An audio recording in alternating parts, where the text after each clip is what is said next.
Melbourne has been struck by a magnitude 6 earthquake. It struck just after 9 o'clock this morning. The epicentre was at Mount Buller and it was a depth of just 10 kilometres. It was felt right across Victoria, but here is in the middle of the CBD. We believe this is near Chapel Street. This shake so significant that thousands of bricks look like they've been shaken off that building. As I mentioned, there are no reports of injury, but certainly there are reports of damage right across the city. This earthquake was felt as far away as Canberra, even Tasmania. Let's go live to Mel Christidis in Melbourne. Mel, you've been there in the CBD covering the protests. The CBD, of course, wasn't the epicentre. It was about 5 hours away in the Victorian Alps, but it was a significant shake, wasn't it? It sure was, Laura, and what a bizarre sequence of events this morning. We were out here covering the Victorian Premier press conference right in the heart of the CBD when we actually felt the building and the ground shake in a magnitude 6 earthquake that struck Melbourne. It was the epicentre, as you mentioned, was at 100 kilometres east in Gippsland, but it was felt as far and wide as Melbourne here in the CBD and out to Geelong. So what happened after that? Well, the buildings around me actually essentially got evacuated. So, yeah, many patrons were coming downstairs. It wasn't safe to stay indoors. We heard reports that there's been some damage to some structure elsewhere, but everyone here was shaken up. It's been a while since we've encountered something like this here in Melbourne, Laura.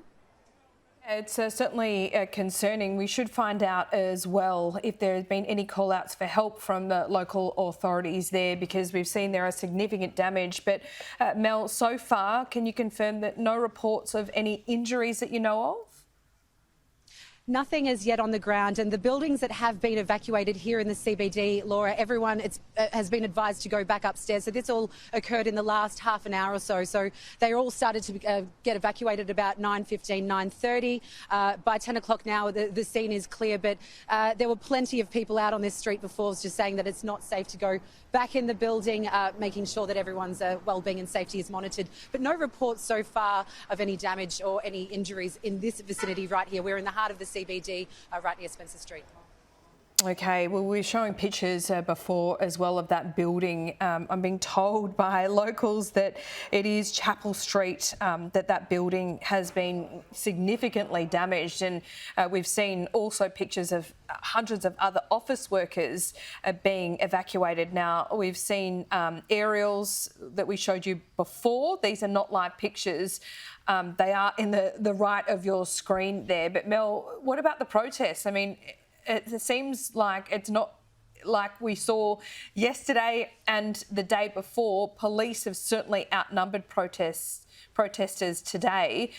Police said this morning that they were going to show force. They weren't going to reveal their tactics, but it looks like it may have worked so far.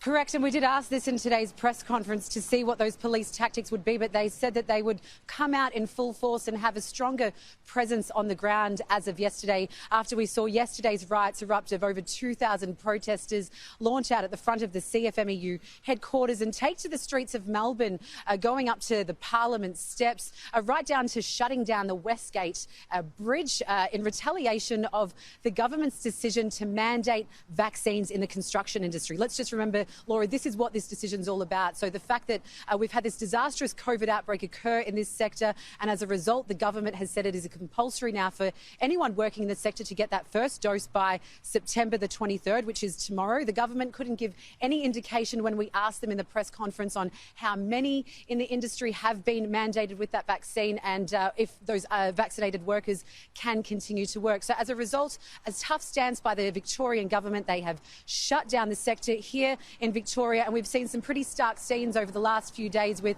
hundreds and thousands taking to the streets of Melbourne in retaliation of this decision. Scenes got pretty nasty here yesterday, Laura, and as you mentioned, a few arrests have already been made this morning, so let's hope that it doesn't escalate to those wild scenes we saw yesterday. People who are contemplating coming in here today to protest, do not do so. We are so close to meeting those vaccination targets. At 70% double dose, 80% double dose, ending the lockdown, getting past this thing, and the days of lockdowns will be behind us. This sort of behaviour puts everything at risk. This sort of behaviour is unlawful, it's ugly, it will not be tolerated. So, Laura, we've been following this story and we will closely monitor this situation throughout the day to see how it unfolds. Laura. Mel, thank you.